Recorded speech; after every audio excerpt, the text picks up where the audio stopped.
Comme tous ses coéquipiers de l'équipe de France, Antoine Griezmann a retrouvé Clairefontaine lundi dernier. Ouais, content de retrouver un peu les copains. 2 mois après avoir été élu meilleur joueur de l'Euro, celui qui est devenu le joueur préféré des Français se confie sur son nouveau statut et ses ambitions.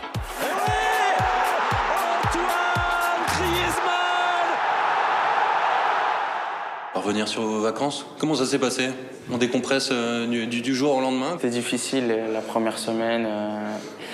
Voilà, on repense à des occasions, à des moments de la finale. Et voilà, ensuite, après, je suis parti aux États-Unis avec des copains, ensuite avec la copine. C'est là où j'ai vraiment laissé le foot de côté. Ouais.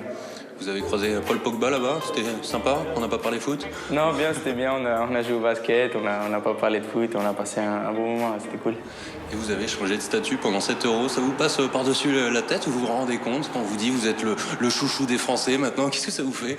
Non, après c'est toujours un plaisir et une fierté, j'essaie de toujours avoir le sourire en dehors du terrain, et que ce soit pour une photo ou un autographe, et j'essaie de faire de mon mieux. Et ensuite, sur le terrain, je donne tout, et si ça plaît, tant mieux. Il est naturel, il n'y a pas de risque que sa tête grossisse. Sinon, j'utiliserais une petite aiguille, mais non. Il est heureux, il a le sourire, c'est très communicatif, il est passionné par le jeu, par le foot. C'est un bonheur pour un entraîneur. Ah oui, bien évidemment. Oui. Puis bon, c'est toujours au service du collectif, il travaille. Non, c'est un pur bonheur. Et votre look, c'est assagi, c'est aussi pour ça? Pour plaire aux belles-mères, pour plaire aux enfants? Il n'y a plus de coupe extravagante, de petites moustaches où Didier Deschamps vous chambrait? Ouais, non, ça c'est pour voilà, ma petite fille.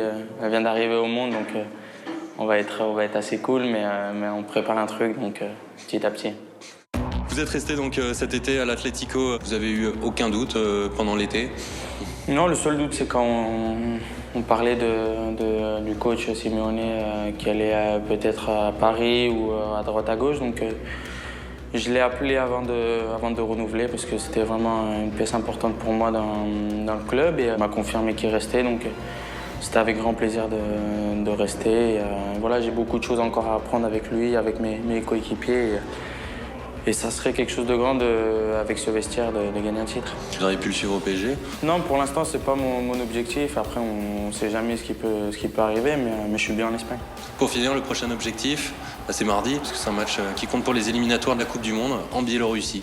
Ouais, il faudra rentrer direct dans le match et savoir que ça va pas être facile. On n'aura pas 10 minutes ou 15 minutes pour nous mettre dans le match, il faudra le faire d'entrée. Donc voilà, être prêt et partir à la guerre.